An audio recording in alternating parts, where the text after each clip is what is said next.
ایک رات میرے بابا نے وارث ماموں کو گھر بلایا اور ان سے کہا کہ ہم چاند کی شادی کرنا چاہتے ہیں, آپ اس سے پوچھ دیں کہ اگر کسی کو پسند کرتے ہو تو ہم اس کی شادی اس سے کر دیں, ہم جو ہے نا وہ اس کی مرضی کے خلاف نہیں جائیں گے. تو میں نے ان سے کہا کہ آپ ایسا نہیں کر پائیں گے. انہوں نے کہا کہ نہیں ہم کر سکتے ہیں. مجھے یہ تھا کہ مجھے پچھتاوا نہ رہے کہ میں نے شاید اس دن پاپا سے بات کرتی تو پاپا مان جاتے. تو میں نے ان سے کہا کہ پاپا میں ایک مسلمان مرد سے شادی کروں گی, آپ ایسا میرے لیے کر سکتے ہیں؟ اگر آپ کسی مسلمان سے میری شادی کریں گے تو ٹھیک ہے, میں شادی کرنے کے لیے تیار ہوں. میری گھر میں ایک سناٹا چھا گیا اور اس خاموشی کے بعد جو ہے یعنی سب فیملی والے رونے شروع ہو گئے. انہوں نے کہا کہ آپ اپنے مذہب میں واپس آ جاؤ. لیکن یہ ہے کہ میں دین اسلام قبول کر چکی تھی. آپ یقین جانیں جس طرح لوگ مختلف ہیں اسی طرح ان کے مسائل بھی مختلف ہیں. مجھے مینٹلی بے انتہا ٹارچر کیا گیا. مینٹلی مجھے یعنی اس چیز کا احساس دلوایا گیا کہ ماما پاپا روتے ہیں. میرے پاپا نے آپ یقین جانیں خود کو پھانسی لگانے کی کوشش کی میری آنکھوں کے سامنے. میری ماما نے خود پہ پیٹرول ڈال دیا اور خود کو جلانے کی کوشش کی میری آنکھوں کے سامنے.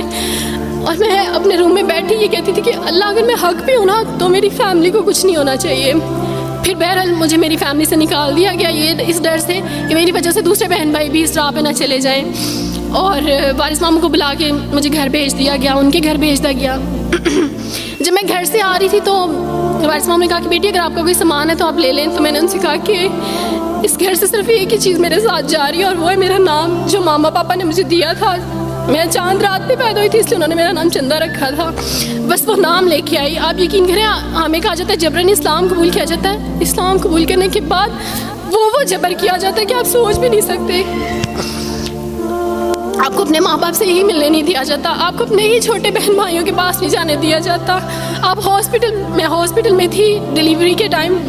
آپ یقین جانے میرے پاس کوئی بھی نہیں تھا جو مجھے بیڈ سے اٹھا کے بٹھا سکتا. ایسے موقع پہ مجھے اپنے اپنوں کی ضرورت تھی لیکن میرے اپنوں کے جبر نے میری ماما کو مجھ سے دور رکھا. میرے بہن بھائیوں کو میرے کرسچن کولیگس نے ہی میری فیملی کو پریشرائز کیا کہ اس کو فیملی سے نکال دیں کیونکہ اگر آپ اس کو ملیں گے تو مزید لوگ بھی عبدالوارث کی طرح چندہ کی طرح اسلام قبول کریں گے. میں نا ہاسپٹل میں لوگوں سے کہتی تھی کہ مجھے بیڈ سے اٹھا کے بٹھا دیں, سیزیرین کے بعد میں اٹھ نہیں سکتی, میرا بیبی رو رہا ہے, کوئی مجھے بیبی پکڑا سکتا ہے. آئیڈیا ہی نہیں تھا ہاسپٹل میں کیا کیا لے کے جاتے ہیں. میرے پاس ایک ایسا دوپٹہ نہیں تھا جو میں چینج کر سکتی. ایسے موقعوں پہ آپ یقین جانیں آزمائش اور جبر اسلام قبول کرنے کے بعد ملتا ہے.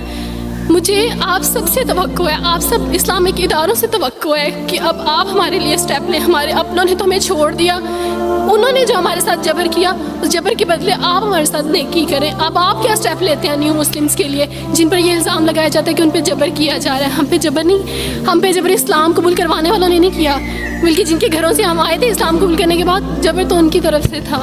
ابھی کٹے بیٹھ کے روئیں گے.